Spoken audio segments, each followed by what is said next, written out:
Saat Teduh 5 menit bersama saya, Pendeta Ferdinand Tambunan. Baik, marilah kita siapkan hati kita untuk membaca firman Tuhan. Kita berdoa terlebih dahulu. Bapa, terima kasih hari ini kami boleh kembali merenungkan firman Tuhan. Kami mohon Engkau sendiri ya Tuhan, memberikan kami hikmat dan pengertian. Biarlah Roh yang kudus daripadamu sendiri akan memberikan pencerahan kepada kami. Berkati setiap pendengar, biar Engkau menjawab setiap doa, setiap pergumulan yang sedang mereka hadapi. Terima kasih Tuhan, berbicaralah kepada kami, kami siap mendengar. Di dalam nama Tuhan Yesus kami sudah berdoa, haleluya, amin. Saudara-saudara, hari ini judul satelit kita adalah dibenarkan di hadapan Allah. Firman Tuhan saya akan bacakan dari kitab Injil Lukas pasal 18 ayat 13 dan 14. Bunyinya demikian. Tetapi pemungut cukai itu berdiri jauh-jauh, bahkan ia tidak berani menengadah ke langit, melainkan ia memukul diri dan berkata, "Ya Allah, kasihanilah aku orang berdosa ini."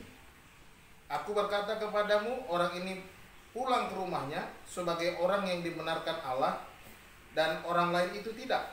Sebab barang siapa meninggikan diri, ia akan direndahkan, dan barang siapa merendahkan diri, ia akan ditinggikan. Amin.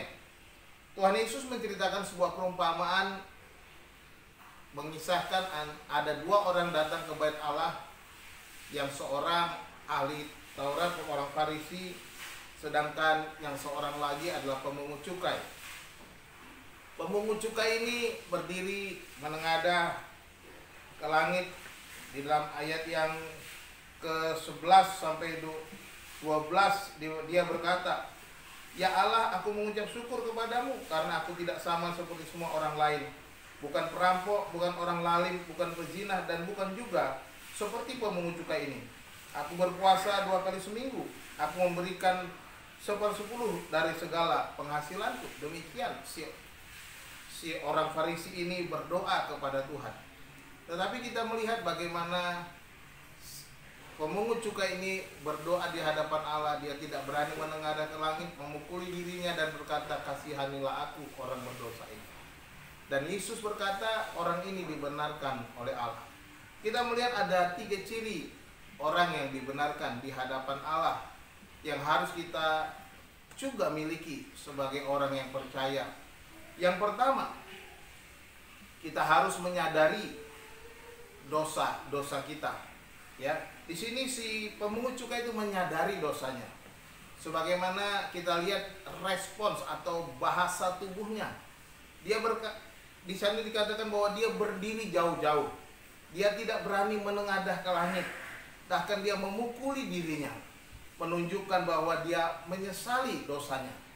Inilah bahasa tubuh, bahasa yang tidak diungkapkan dengan kata-kata, tetapi dia sudah menyadari bahwa dia sebagai orang yang berdosa.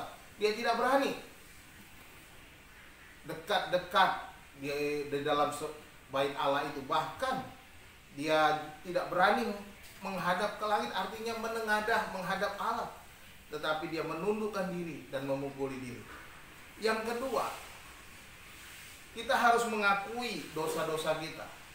Bukan hanya menyadari dosa itu.